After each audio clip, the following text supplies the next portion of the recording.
Peringatan, jika mau nonton video durasi panjang, segera tutup video ini dan pindah ke versi recap per 5 atau per 10 chapter. Jika belum ada video versi recap terbaru, tunggu aja sampai angka chapternya mencapai syarat recap. Itu aja, terima kasih.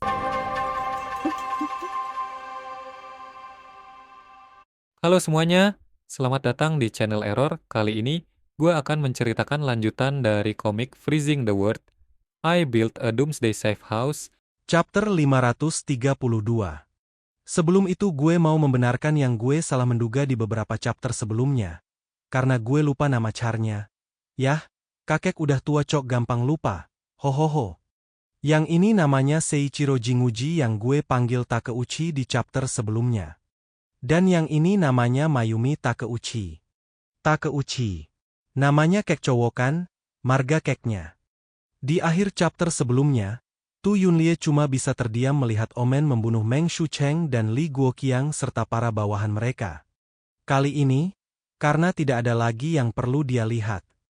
Dia kemudian meminta monitor pengawas dialihkan ke Peng Jialuo yang rupanya masih dihidup dan masih dengan sudah payah bertarung melawan musuh yang ternyata admin ketahui bernama Takizawa.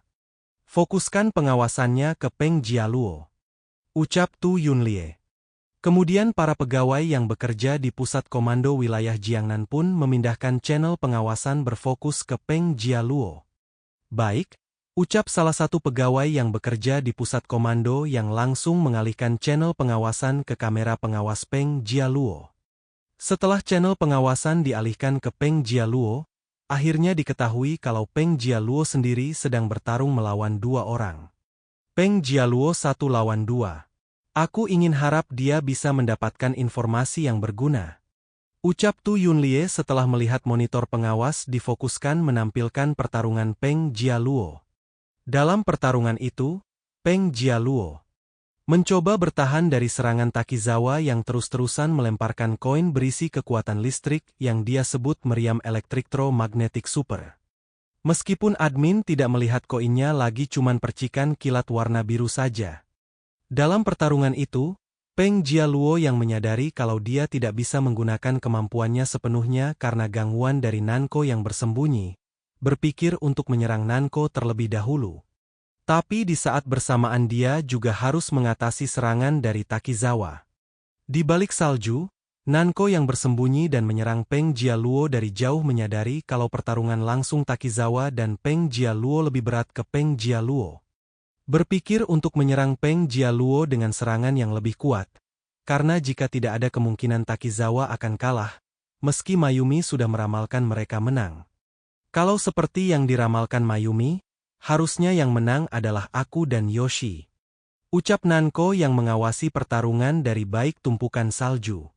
Setelah itu Nanako langsung melancarkan serangan Kamaitachi yang gue gak tahu kenapa namanya Kamaitachi. Padahal sejauh yang admin tahu, Kamaitachi adalah serangan angin. Nanako menyerang Peng Jialuo menggunakan Kamaitachi dan berdampak langsung pada Peng Jialuo. Apakah serangan musiknya bisa menembus pertahanan dan mensauk ke dalam tubuh? Ucap Peng Jialuo yang sangat kesakitan dan sekuat tenaga mencoba menutup telinganya agar tidak mendengar suara musik yang dimainkan Mayumi. Namun sayangnya itu tidak berguna, karena serangan itu langsung masuk ke dalam tubuhnya. Peng Jialuo yang menyadari kalau dalam pertarungan ini sepertinya dia tidak akan bisa menang dan akan berakhir mati. Dia kemudian memutuskan untuk mengurungkan niatnya menargetkan Nanako, dan mencoba berfokus untuk membunuh Takizawa, bahkan jika dia mati. Sepertinya aku tidak bisa melawan orang yang bersembunyi secara langsung. Kalau begitu, meskipun aku mati, aku akan membawa seseorang mati bersamaku. Ucap Peng Jialuo yang melihat ke arah Takizawa dan sudah tidak lagi menutup telinganya. Ngomong-ngomong gue tahu apa yang kalian pikirkan setelah mendengar nama Takizawa. Yo man, I know what you guys are thinking. Takizawa yang melihat Peng Jialuo tidak lagi menutup telinganya dan bersiap menyerangnya cukup kaget dengan keputusan Peng Jialuo itu. Namun Takizawa terlambat, karena Peng Jialuo sudah menyerangnya dengan melompat ke arahnya dan memukulnya sekuat tenaga. Dia hanya bisa menahan serangan dari Peng Jialuo dan dia pun terlempar ke belakang. ada jeda saat Peng Jialuo terhenti sejenak setelah mengeluarkan kekuatan penuh untuk menyerang Takizawa. Nanako kemudian kembali menyerang Peng Jialuo. Karena kekuatan Peng Jialuo sudah terkuras, dia hanya sempat menutup satu-satu kupingnya, yang mengakibatkan serangan Nanako masuk ke dalam tubuhnya secara penuh dan membuat butuh Peng Jialuo membengkak. Seperti balon yang diisi angin secara berlebihan, tubuh Peng Jialuo tidak lagi kuat menahan serangan itu, dan akhirnya dia mati meledak. Pertarungan pun berakhir dengan kemenangan Takizawa dan Nanako seperti yang diramalan Mayumi. Setelah itu Nanako menghampiri Takizawa yang mengalami cedera setelah menerima serangan Peng Jialuo. Hal buruk hampir saja terjadi, ucap Nanako sambil menghampiri Takizawa. Setelah itu dia mengatakan pada Takizawa, jika dia tidak mengambil tindakan, mungkin saja Takizawa akan mati, dan karena dia menyelamatkan Takizawa dengan nyampah kill, dia mengklaim kalau inti kekuatan itu Peng Jialuo akan menjadi miliknya. Kau akan kesulitan tanpa bantuanku. Jadi biarkan aku yang menyerap inti kekuatan pria besar ini, ucap Nanako yang menginginkan inti kekuatan Peng Jialuo. Setelah itu, Takizawa yang sepertinya seorang tsundere menyangkal hal itu dan beralasan kalau semua itu terjadi karena dia kehabisan energi untuk membunuh bawahan Peng Jialuo yang seharusnya diterbunuh oleh kemampuan Nanako. Hah? Kalau 1 lawan 1, aku pasti bisa mengalahkannya. Hanya saja dia memiliki terlalu banyak bawahan, itu membuatku menghabiskan energi, ucapnya menjawab perkataan Nanako.